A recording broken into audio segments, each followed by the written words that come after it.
I should put up for the thesis writing workshop because writing my thesis. That's needed. That's I'll needed. catch up with you. That's one we are missing. So maybe we can start it. Yeah, as far as there'll be African foods, why not? I can travel from Cambridge to Oxford to come for that. To come and eat. Somewhere we join virtually. No, I can also get inside the plane and why come all not? the way from Canada to come and eat jollof.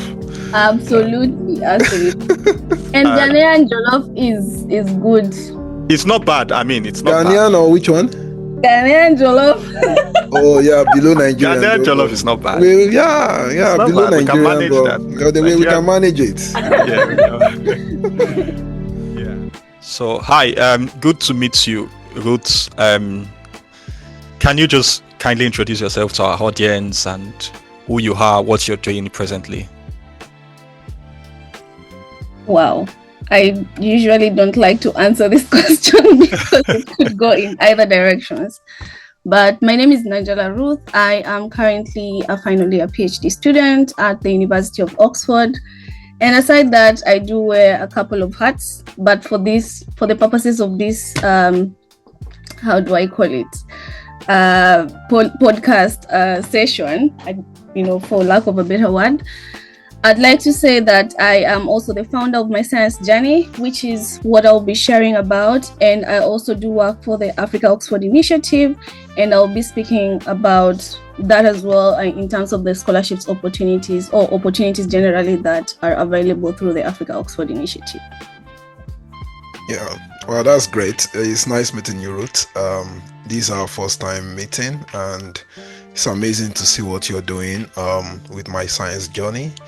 So we're curious. Can you tell us about My Science Journey?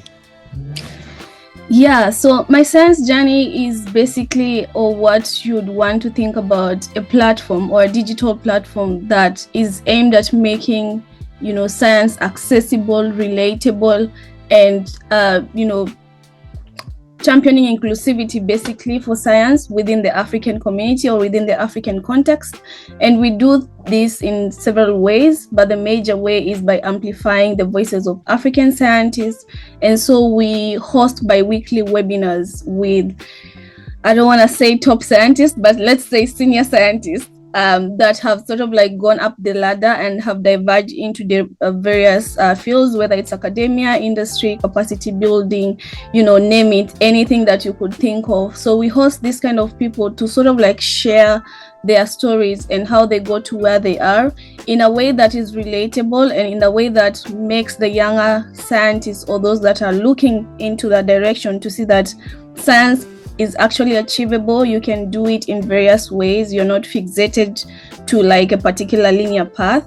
And so in a way, just sort of trying to directly and also indirectly mentor the next or the present generation of scientists. So that's basically what we do.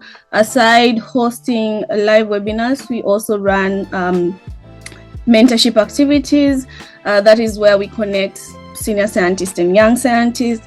We also host industry visits, so where we take our community members to different, sites where science is happening. So for example, we were at Novo Nordisk here in Oxford.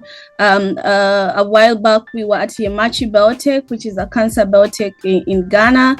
We also did a site visit to Kemri Wellcome Trust in Kenya. So these are some of the things that we also do. And in addition, we run science communication workshops, and we've had a few of those that are also available. You can just browse through our website, which is mysciencejourney.com, to be able to see the work that we've done in terms of science communication and just trying to, make or to market science in a way that makes sense for other people that are not in the science sort of field.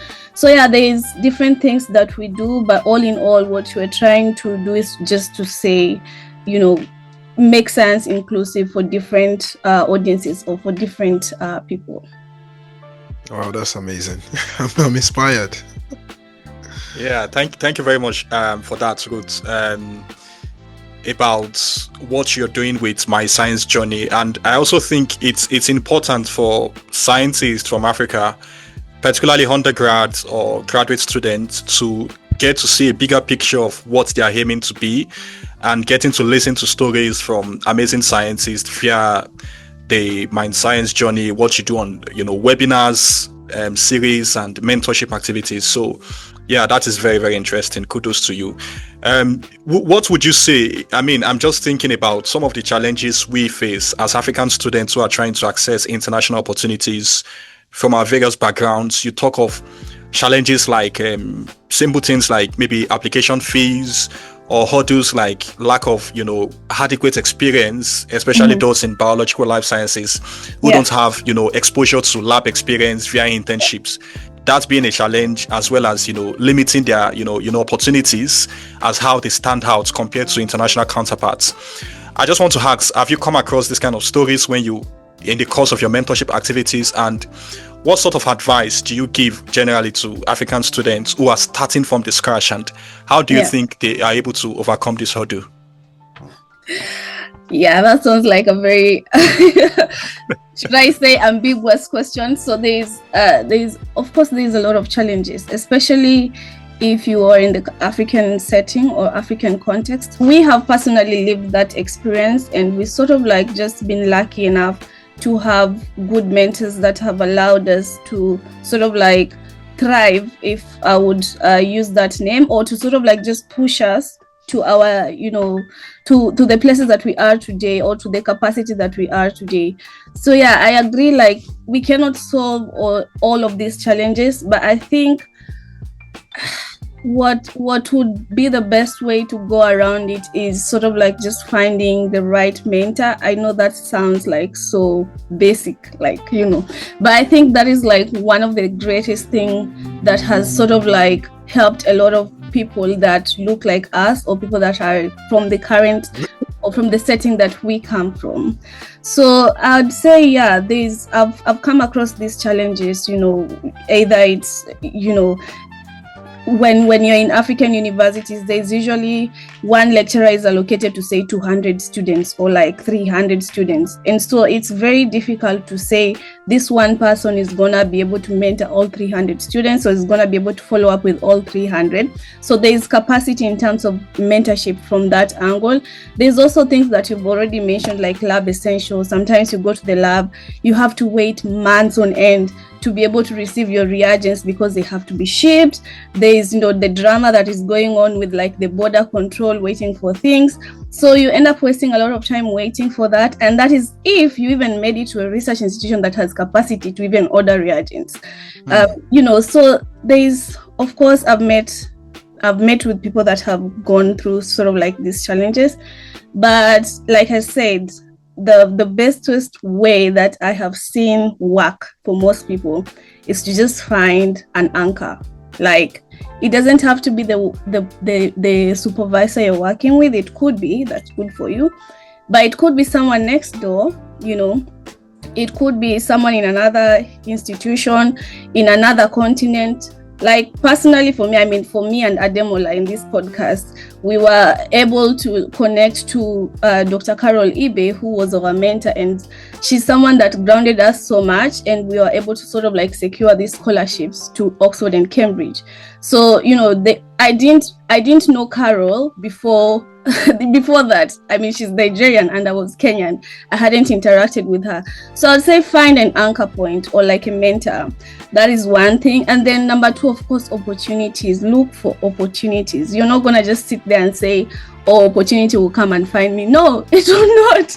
You have to go out of your way to search, to ask questions. We are in a digital world, so you cannot say that you lack information. You have to go out there and look for that information. So whether that would involve, browsing previous students from a particular university you're interested in, or like sending out emails to people that you think would be likely to be your supervisors, or like reaching out to people that you just want to work with you. They don't have to mentor you. You can just say, okay, I want you to just give me a few tips of how to navigate this.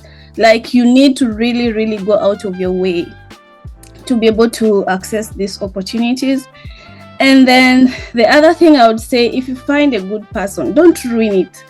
Some of us have the habit of just ruining good things. like for example, when we were in fourth year, which is like the fourth year of undergraduate. I don't know whether that's different in different universities. We had, actually no, it's not fourth year, it was in third year. We had some of our department lecturers connect us to internship opportunities. So we didn't need to search for internship opportunities because they were already there. So we just needed to say, I want to go here or I want to go here. So say you have such an opportunity and you're able to say, go to a research institute like Cambridge, then you get to Cambridge and you end up destroying everything. What I mean by destroying everything is that you go there and you're just lazy, you're not doing your work, you're not listening to instructions, you're not following, what you're being told. And then that boils down to destroying the relationship for everyone that comes after you. So it means if your supervisor wants to recommend other people to Cambridge, they're not going to be taken because you came in and destroyed that particular relationship. So yeah, don't be that person. If you have an opportunity or a door has opened for you, make sure to keep that door open for the people that are coming after you. Yeah, I think I have a lot to say, but let me just stop here in case I run out of time. Don't worry, Ruth. We are here for you. We want to learn so much from your experience and the things you do. So it's really amazing hearing all of this, because these are practical things people needs to do to be able to number one, attract opportunities, and number two, retain them, and then number three, pass it on to other people, right? So which is very, very important. The other question I have for you is, as young people, to be sincere, at times we have fear in our mind, right? We are afraid of applying to a big school like Oxford or a big school like Cambridge. I'm sure the first thing that might come to the mind of many young people is, wow, who am I competing with? Something like that. But I love what you mentioned about what my science journey is doing, more like using stories. I believe a lot in storytelling, the power of stories, inviting people that have gone ahead to share their stories. So, and the other thing you also did is you mentioned this exposure, taking people to places like Novo Nordisk and all these places for them to see, right? It's not only about telling. Seeing and telling is what actually brings results. So I'm just curious, how did you come about this, and how do you think this is helping your community? So this story goes way back, but I think before I answer it, I just want to give you an example of how impactful African scientists are. So one of the key scientists that I hosted in the last year was Professor Christian Happy, whom some of you might know. He was recently named in the Times magazine, like top 100 Times magazine. And Professor Christian Happy is a Nigerian scientist. I mean, he studied abroad, but he's back in the continent, building work in the continent. He's been able to set up this massive genomic research institute in Nigeria that is doing incredible stuff. If you don't know about this, and I think you need to check it out. And I think what I'm just trying to say is that you're going to be hearing a lot of science stories from me, because I'm a scientist and I'm very passionate about hard sciences and championing for hard sciences. And so for Professor Happy's case, in 2014, when we had I know most of you know about the COVID-19 pandemic, because it became a global sensation in 2020 and because it affected everyone in the world. But if you're not a scientist, there have been other, epidemics that have occurred in the past, and especially in the African context. So think Zika virus, think Ebola virus, things like, Marburg virus. These are things that, or diseases that are persistent in the African context. And if we don't have African scientists that can actually respond to African problems, and we have to sit and wait for other people to come and help us solve our problems, then that's going to be a challenge. We need to pioneer or to champion for African scientists or African mindsets to be able to solve the challenges that are happening in the continent. And that's why I gave a case for Professor Happy. So in 2014, when we had the Ebola virus, he and his lab, of course, he's working with the lab team, were able to sequence the Ebola virus for the first time in 2014. Wow. And this is what actually provided sort of like the template for real-time sequencing for 2020 COVID-19, pandemic. So he sort of like provided a map as to how you should respond to a viral epidemic, or for this case, it was a pandemic, which was COVID-19, because it was affecting the entire world. So this is an African scientist that has seen that, I have to step up my game. I have to stand, in place. I mean, it's okay to not be in the continent, but in whatever capacity that you can play to be able to solve the problems in the continent, I would say go for them. And so, I mean, these are the kind of stories that we host in my science journey.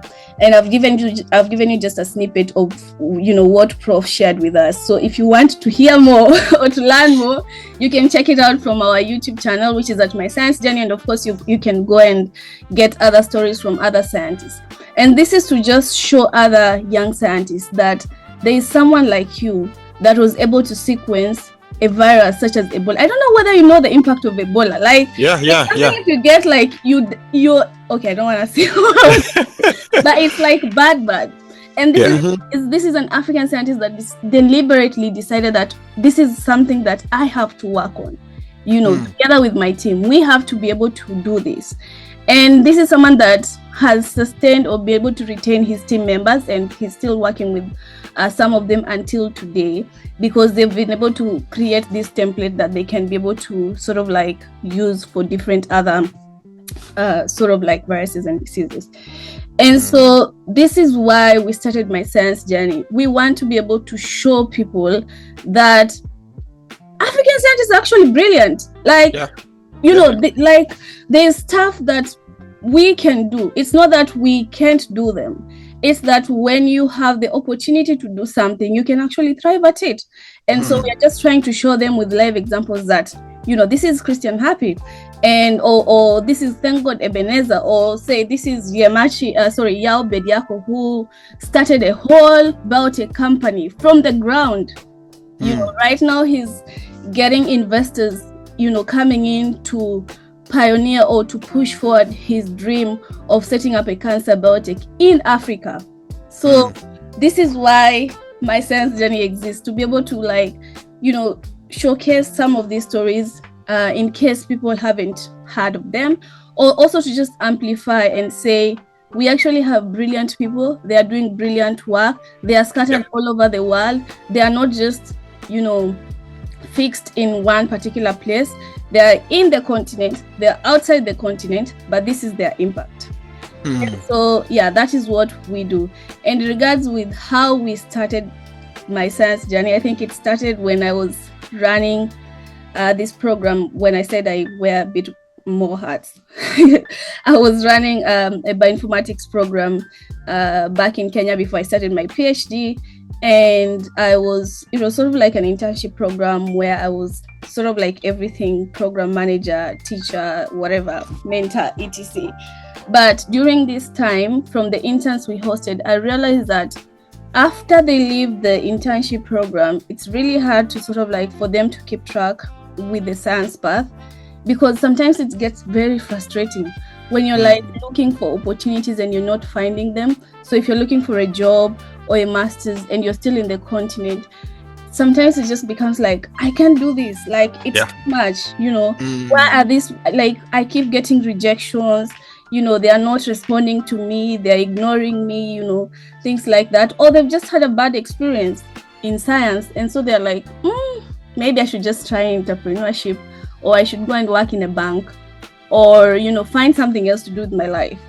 So for some of them, I noticed that was the pattern, and I was like, we need a way to be able to keep in touch and to be able to sort of like help them beyond the internship program, to say, if you've completed the internship program and haven't gotten an opportunity yet, this is a way of you to still connect with us within the science space, and to be able to see that there's people that have walked the same path as you. They probably didn't get a job immediately. They probably went and worked in a supermarket, for example. And then from there, they went back and got like a scholarship abroad for like, cancer science research, etc. And this is where they are. So that's how it started. It just started with a small group of individuals. So it was just meant for them. But while I was preparing to come for my PhD, and now I had started to interact with more people, I realized that this is something that we could expand for more people and not just keep it private. So then that's when we decided to open it up to the entire world and started hosting like very diverse speakers from all over the world. Wow, that's amazing. Wow. That's really, really amazing. And just as you've mentioned, it's particularly important people get to hear us and people get to know what our amazing scientists are doing. So giving the platform for scientists to talk about this and to encourage people who are trying to toe the path to even hear of the challenges they've even faced and how they've overcome these challenges is very important. And I also like you mentioning that identifying a problem for Professor Christian Happy, Ebola virus, sequencing it, that was like a huge one. But if we're in a space where we can't even see within ourselves that there's a problem that needs to be solved here, it's a challenge. I was talking to Dr. Carol yesterday, and for JR Biotech Foundation, they went to Nigeria recently for a conference or seminars for local farmers, and she was just talking about the farmers explaining the problems they face, and she made a statement. She said one of the farmers and she was like, "Oh, do you think we can't solve all these problems, or was it?" And one of the farmers said, "Well, that's why you are here." And she said that was very, very inspiring for her, for seeing a problem and being in a position that the people who are facing their problems have the faith and confidence that you are here to solve the problem. So that's very encouraging. And just like you've mentioned, my science journey, I'm sure all these interviews you've mentioned are on your YouTube channel, including Dr. Carol Ibe's one is on YouTube. Go and check it out. Amazing. So I posted her on YouTube, and she also has a very amazing story. I mean, I cannot start to speak about Carol because I'll probably start crying. But go and watch YouTube to see her story. That's amazing. Yeah, thank you very much for that. Just to sort of touch bits or manage time a bit, we want to just look at the AfOx scholarship at Oxford, particularly for African students. You hear of Mastercard Foundation scholarship, you hear of AfOx. How does it work in your own opinion? What brief overview or introduction could you give to an African student who is exploring applying to Oxford come at the application period, which is maybe September, October, and thinking about that now, and they don't even know where to start from or what to do? What would you say? Okay, so before I speak about the AfOx and the Mastercard Foundation program and other scholarships here in Oxford, I think maybe to just mention that I think this podcast is relevant for the African context, if I'm not wrong. And so to just tell like everyone watching it, whether you're a scientist or not, that we are examples of people that have been in the same space as you. We have lived the same experiences as you. For me, for example, I only came to the UK for the PhD, but before then I was in Africa. And even for examples of like Professor Happy that I've given, it doesn't mean that since he's now a professor that all the problems have vanished. He's still going through the same problems of a scientist, like with the reagents, with the whatever. But even with those problems, they've been able to set up or to sit in a place where they can be able to resolve or tackle African problems at the root cause, in the continent. So just to encourage anyone here that you don't have to leave the continent. You can still thrive in the continent. If you leave the continent, it's also not, you shouldn't feel guilty of leaving the continent. We've had people that have left, like Carol Ibe, and she's also still thriving, having left the continent. So basically, you can be anywhere in the world and you can still make an impact, and being African shouldn't be your limit. Yeah. Okay, moving forward to the question that I've been asked about the AfOx scholarships. So AfOx, we have this tag that says all things Africa in Oxford. Which is a bit relative, but yeah, let's just stick with all things Africa in Oxford. So AfOx is sort of like an organization that supports Africans to thrive in Oxford, and so we do that in different ways. There's a scholarship program which partners with different organizations such as the Mastercard Foundation. There's a South African one. I'm just trying to remember the name, but there's a Standard Bank. But I think so. There's different organizations that partner with AfOx, and so actually not all of them, but most of them that are African facing are hosted within the AfOx scholarship program. So you'd hear of the Mastercard Foundation one because it's the largest program, but there's also a few others that are part of the AfOx scholarships program.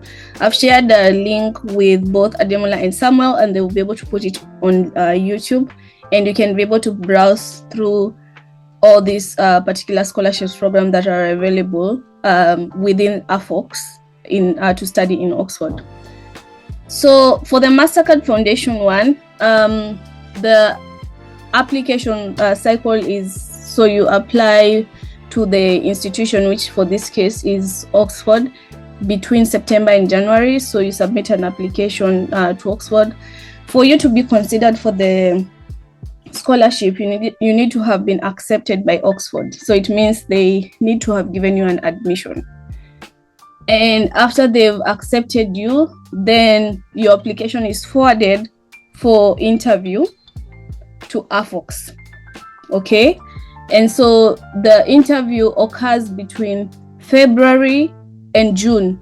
So you may interview at any time between February and June and receive your feedback on the interview process from AfOx in June or earlier in May, depending on how fast the process is. But the maximum time you get to hear from AfOx regarding the interview process is in June. And then, of course, there is now trying to start the immigration process between July and September, and then you get to start your program in October. So I think that gives you a rough idea of application to starting admission in Oxford, which answers the question of how it runs, the Mastercard Foundation one. In terms of how many places are there, currently there's 80 places or 80 slots within the Mastercard Foundation one. But like I mentioned, there's other scholarship programs. So those ones are a bit less numbers. So it could either be one person or two people or etc. And so, yeah, if you check it out, so in summary, all of the scholarship places within AfOx would be around 80. So it will be like around 70 for Mastercard Foundation and then the remaining 10 for the other scholarships. And regarding what is the other application process? Yeah, I mean, you've sort of you've touched a bit on that about applying to the institute first, departments, the course, putting in an application first, and how that is passed on to Mastercard or AfOx and other funding bodies aside Mastercard that is under AfOx as well. So I think you've answered that. So if Samuel has a question, or if you want to touch more, I just want to clarify, because sometimes it could be a bit hard to differentiate between AfOx and Mastercard Foundation. So like I said, AfOx is the host organization, and so AfOx manages the Mastercard Foundation scholarship in Oxford. Okay, so all applications that are coming, if you're interviewing for the Mastercard Foundation scholarship, you're gonna be interviewed by AfOx because AfOx is the host for that. And so aside Mastercard Foundation, there's a Kennedy Trust that has one scholarship. There's the Oppenheimer Fund. There is a Blavatnik School of Government that also has a few scholarships. There's different Oxford colleges that also partner with AfOx to give scholarships. So there's other organizations that come in to partner with AfOx to be able to support 1 or 2 students. And so all of this could cumulatively come to a number of 10. And then 70 would be Mastercard Foundation. So that it's, to be able to differentiate. Oh, okay. Wow, that's really cool. So the question I want to ask is more like a follow-up on this. Yeah.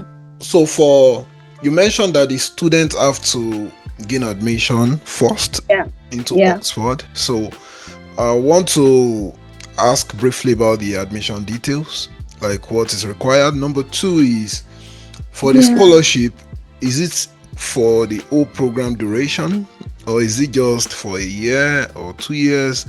And is it different for masters and for PhDs? Okay. And besides that, is it also open to, let's say, postdocs? So what is the someone that wants to apply now, someone that is listening to this and that wants to put in an application, how should they apply to the school and when? The number 2 is, what will the funding provide? Thank you. Okay, those are so many questions. You can take it one after the other. Okay, let's see if I will remember all of them. Okay, let's start from the top. So the admission process. So you apply to the university first, and I'm also sharing a link for that. So if you just Google Oxford admissions, Oxford graduate admissions, it will take you to a website that would list all the things that you need to submit. But of course, it's usually like personal details, CV, personal statement, things like that that you need to attach to the, and of course, transcript, certificate that you need to attach to your application. But of course, the one that makes the one that would make people select you or not select you is the CV and the personal statement. So you need to take a bit more time to work on your CV and to work on your personal statement. Oxford has its own CV, so you just need to follow, you need to, know what responses you need to give, and then there's gonna be a phone, and then you just need to copy and paste the information to the CV. And then of course you need to write a very compelling personal statement. And like what Carol used to tell us, with a personal statement, you need to tell a story. You can't just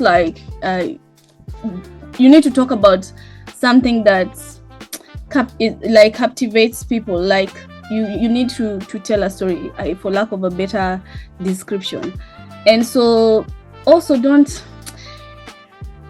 don't know if I should say this. Okay, let me shelve it. But I was gonna say, like, when you're telling your story, like, in as much as we want to be able to convince people, I think we also need to be keen on what we are saying or sharing in the personal statement. So it has to be something that is linked to why you're applying for that particular for why you're applying to that particular course, why Oxford, why you need a scholarship, so things like that. In as much as it's a story, you need to tie it to like why this particular. So if it's nature science or if it's mathematics, why am I applying for mathematics and not medicine? So things like that.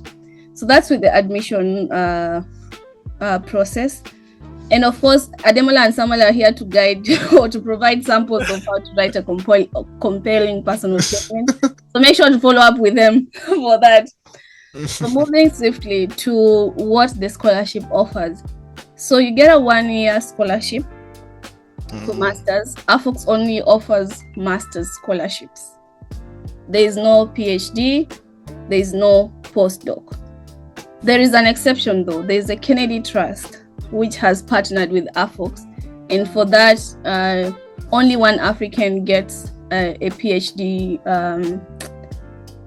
scholarship to study in Oxford. That's the only exception for one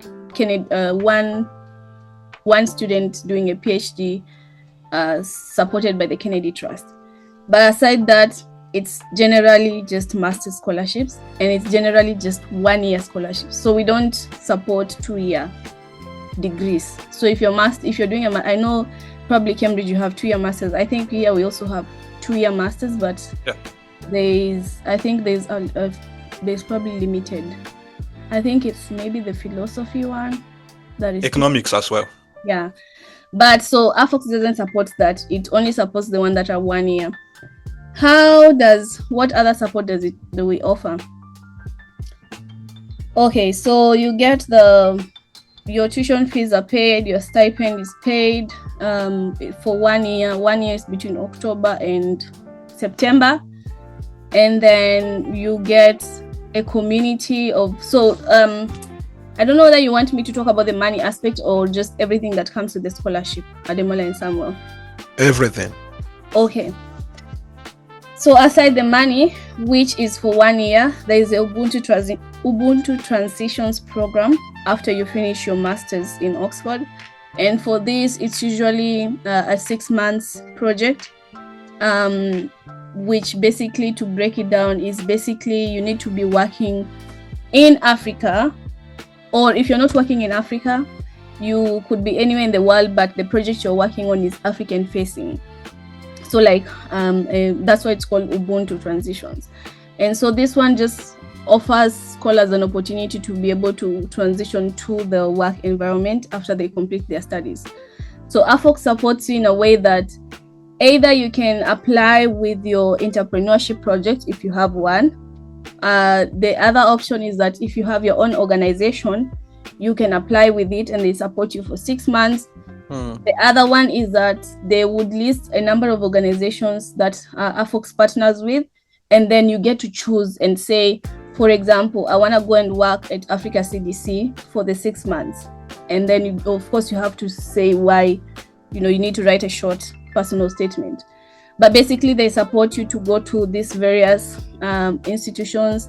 So there could be startups, there could be corporates, there could be multinational agencies, governments, NGOs, research institutes, think of anything in the continent. And so they give you a stipend that would help you through the either 4 to 6 months. Some people want to do it for 4 months, so you can do it for 4 months. But the maximum is up to 6 months.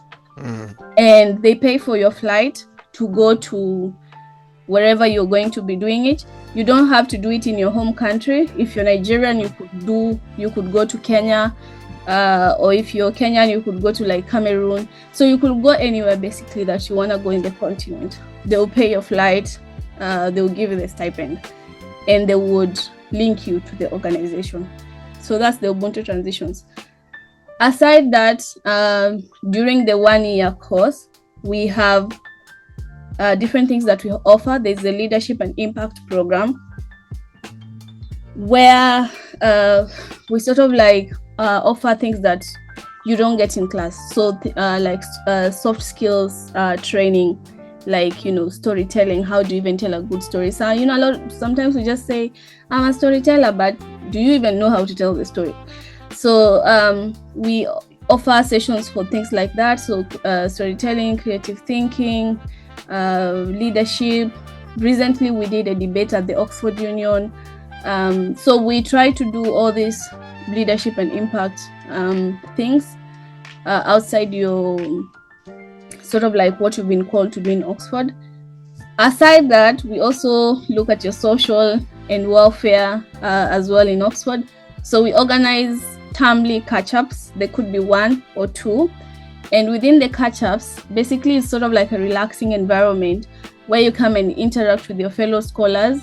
They could be the ones organizing what they want to do. Like, for instance, in the last month, we were doing dancing chairs, and games.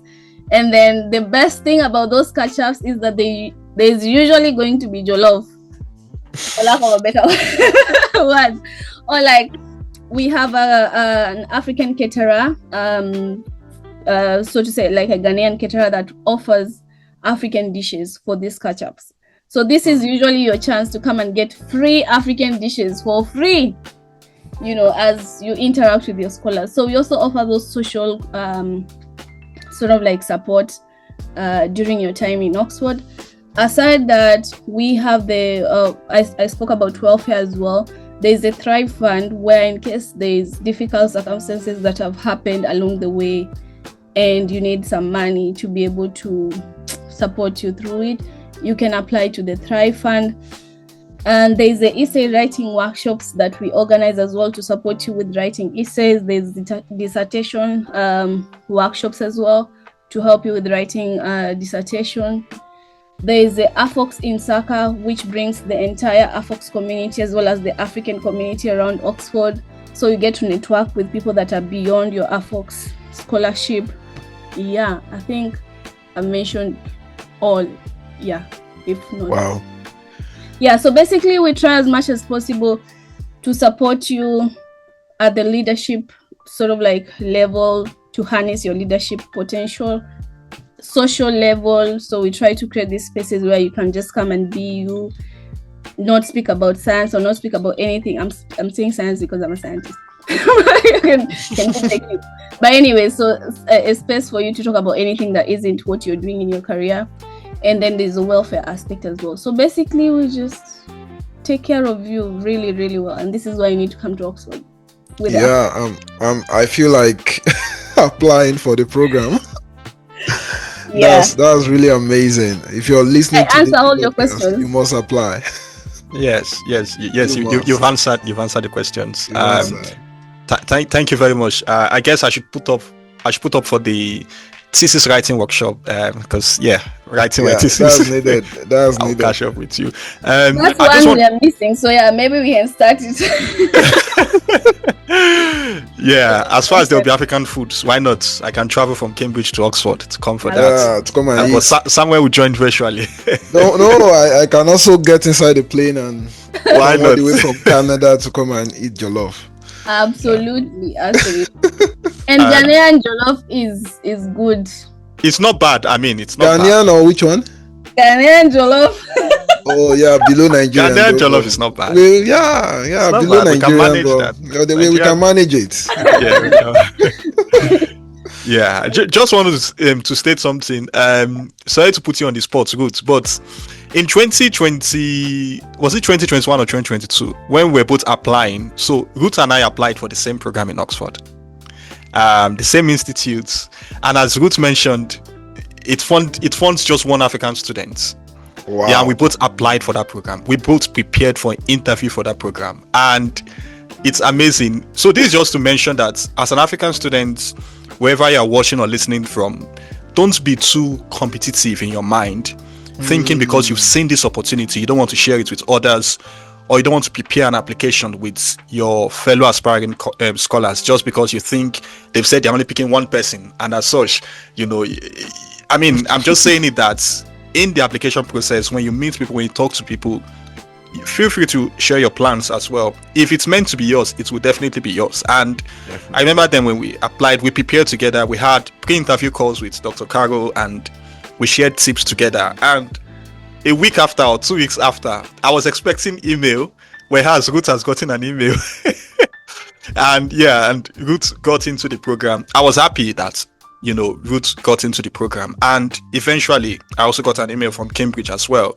So Thank you very much for the insights, Ruth. And just to add to what you've shared, that it's important we talk to ourselves, we share opportunities with each other, we prepare together as well. Who knows, one of the tips you might share based on your own preparation, I may not use it may not be beneficial for me in this application, but in another application I could use that tip which you shared with me for my own to win an opportunity as well. So just to mention that. Yeah, I hope you remember, Ruth, when I mean, this is one of the things that makes me so emotional, and this is one of the things that make me like, I can never say no to Ademola. Like Ademola says you need to meet, says come, I say where, says show up, I say tell me the time, I will be there.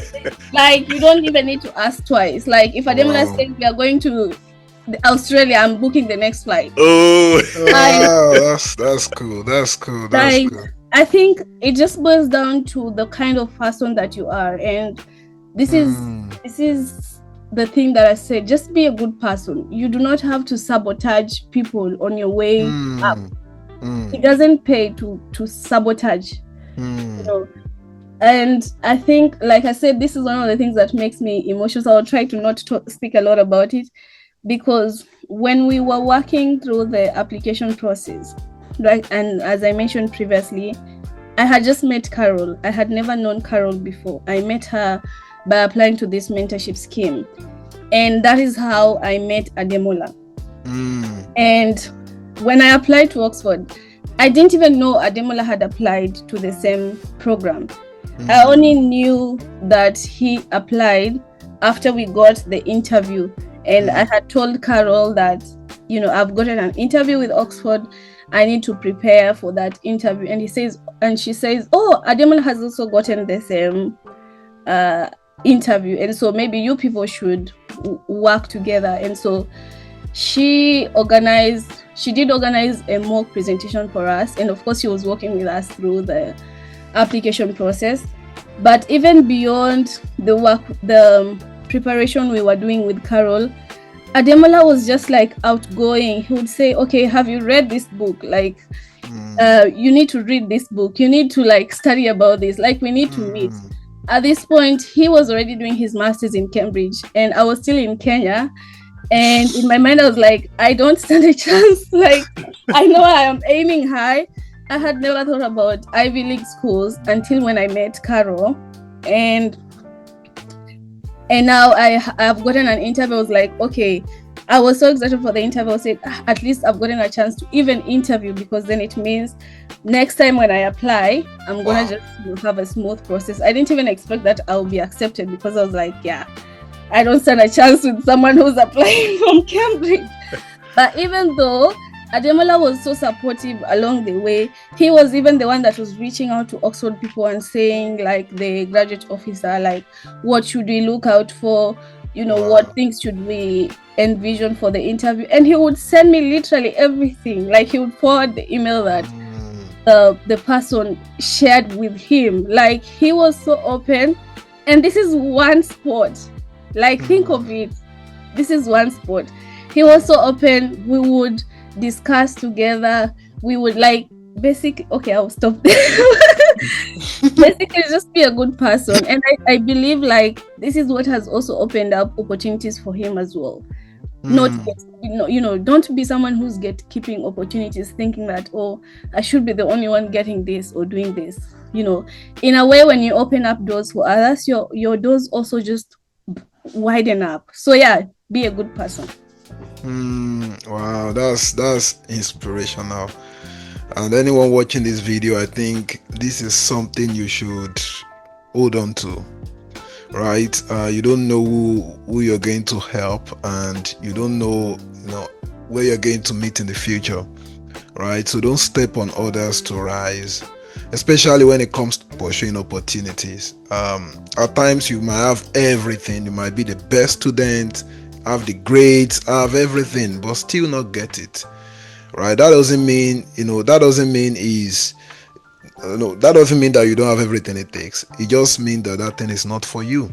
And if you can help another person to get it, definitely you've secured a life. No, but also I want you to remember, Samuel, this is not you applying saying that, oh, this is someone else's opportunity. This is you applying and doing everything to say that I should be the one getting this scholarship. Yeah. You understand? Yeah. Like, it's not saying, okay, I'm going to help Ademola because Ademola is applying for an Oxford scholarship, and I'm just in the background. Or like, okay, I don't care about that scholarship because I have another scholarship. At this point, he didn't even have the Cambridge scholarship. Like, he was also aiming for that one. He didn't have any other things set up. It's not those people that would say, okay, I already have a Commonwealth scholarship. I don't really need a Mastercard one. So let me help someone else get it. No, it's all of you wanting the Commonwealth scholarship. One thing. Just one. Yeah, just one. That's inspirational. I think it's just to say, just, do good. Like, whatever happens along the way, at least your heart will be at peace that you did good, right? You didn't sabotage someone to get to that. Wow, that's powerful. I remember clearly that week when I got the rejection email from Oxford. The 2 or 3 days later, I got another rejection email from Cancer Research UK, Cambridge Institute. So, receiving 2 rejection emails in 1 week, I'm like, hey, what's going on here? My head was all over the place. But I think it was the following week, my then supervisor in Cambridge just, messaged me to say, yeah, I've gotten a Cambridge offer. So, and when I shared it with Ruth as well, she was very happy. So it was just the happiness that, yes. And I think at then too, she was also following up when she's gotten an opportunity to say, so what next? Have you heard from this? Or what is the interview like? How are you preparing for this other interview? And things like that. So yeah, that's just it. That's good. Yeah. That's good. We're all winning together. I have my own stories to tell. Tons of stories, on how I got Vanier. A lot of people helping. We mentioned something in our last podcast, right? That if you want to rise, you need people, and you need people that love you, not people that want to use you. There are some people that just want to come close to you and pick from you and just leave you alone. So we need true people when it comes to opportunities. And we are Christian. I'm a Christian, so one thing I believe is when it comes to favor, you want to receive favor on something you're applying for, or in the word, you can call it luck. But if you want to receive favor, right, you also need to show some things. And most times it's not even about your skills, it's not even about your achievement. No. It's just the fact that you're contributing to someone else, that person's success, and that also attract the same thing to you. So it's called a law of attraction too, right? So try to help someone today. Anyone that is applying, join them in the journey. Be of help. It's not that you want to win it for yourself alone, but help another person to win. So in the future you can say it anywhere, and the other person too can testify that, wow, thank you for being in my life and helping me through this time. So this is really inspirational. Yeah. So be an Ademola. Be a root. That's good. And be a root too. No, be a root. Good. That's good. Yeah.